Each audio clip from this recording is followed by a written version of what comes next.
perlawanan di antara Kelantan menentang Kuala Lumpur di Stadium Ceras Selasa lalu. Menyaksikan penyokong pasukan Sang Kijang mula meluahkan apa yang terbuku di lubuk hati selama ini.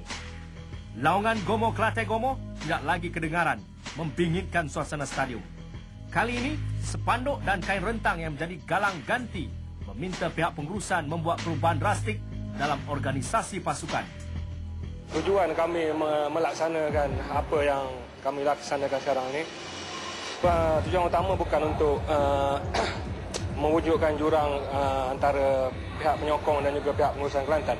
Tapi kami sebenarnya sebagai penyokong yang mewakili seluruh rakyat Kelantan yang mencintai bola sepak Kelantan dan juga pencinta bola sepak Kelantan, kami melakukan perubahan yang mana seperti yang kita sedia maklum, Kelantan adalah merupakan satu-satunya negeri yang tidak pernah memenangi sebarang piala utama kecuali piala yang boleh dibanggakan adalah Liga Perdana 2. Saban tahun kami dijanjikan dengan skuad impian dan jadi bila sampai masanya, bila di pertengahan musim, keadaan yang sama berlaku. Jadi 3 poin yang kami ingin utarakan kepada pihak pengurusan Persatuan Bola Sepak Kelantan adalah yang pertama mengenai isu kronisma.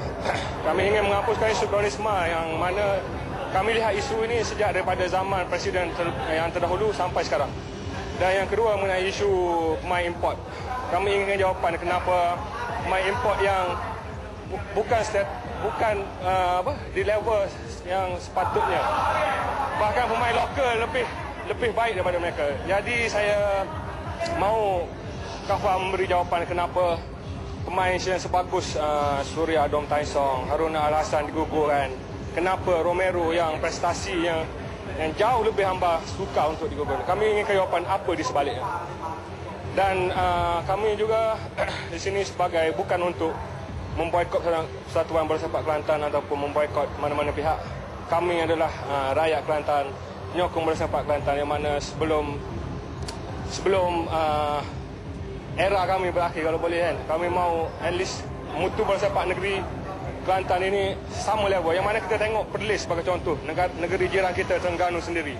Terengganu sudah mengangkat Piala Malaysia, Perlis sudah mengangkat Piala FA, tetapi Kelantan apakah piala yang boleh kita banggakan? Penyerahan memorandum bantahan yang dibuat di antara ketua kelab penyokong Sang Kijang dengan pihak pengurusan diharap dapat meleraikan kemelut yang melanda pasukan ini. Kepada skuad Sang Kijang, peminat masih sayangkan anda. Jangan kerana gajah bertarung, pelanduk mati di tengah-tengah. Ayuh, bangunlah dari lena. Sinar kejayaan pasti menjelma.